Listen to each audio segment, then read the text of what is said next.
Hey, hope everyone's doing good. Well, a quick WHO update. I'm going to try and break it down as short as possible, but we'll go through the 5 main points in a moment together. Let's go. Good afternoon and good evening. We are at a critical juncture in this pandemic, particularly in the Northern Hemisphere. The next few months are going to be very tough, and some countries are on a dangerous track.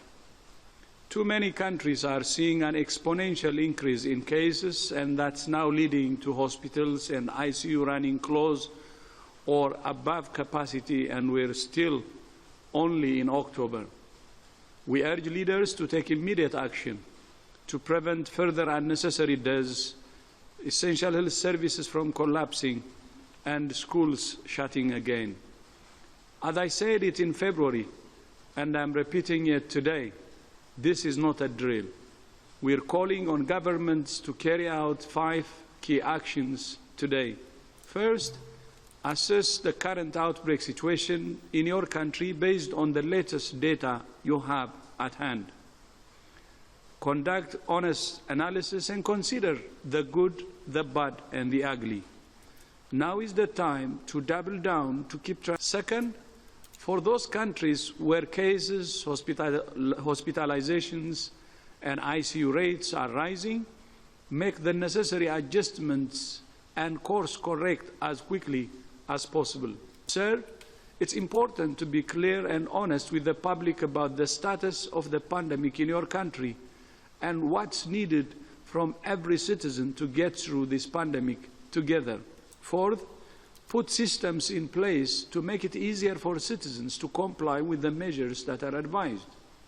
This means if people are told to isolate or quarantine, or businesses have to close temporarily, governments need to do everything they can to assist individuals, families, and businesses. Fifth, governments need to carry out the basic steps of speaking to people who are infected with the virus and their contacts and giving them specific instructions on what to do next. If governments are able to hone their contact tracing systems and focus on isolating all cases and quarantining contacts, then mandatory stay-at-home orders for everyone can be avoided. We have seen many times from around the world that it's never too late for leaders to act and turn the outbreak around. Well, just in case if you missed all of what he said, the key points here are assess the current situation, honest analysis, and double down, don't forget. If cases are rising, make course correction now. Be clear and honest. That is so hilarious. We will get through this together and put systems in place. Governments need to speak to people about the basic steps, especially contact tracing and, of course, everything in between. Look, I'm not going to go over all of what I normally do with the WHO to keep this nice, short, and brief, but do not trust these men. Rather reduce your WHO and UN intake today.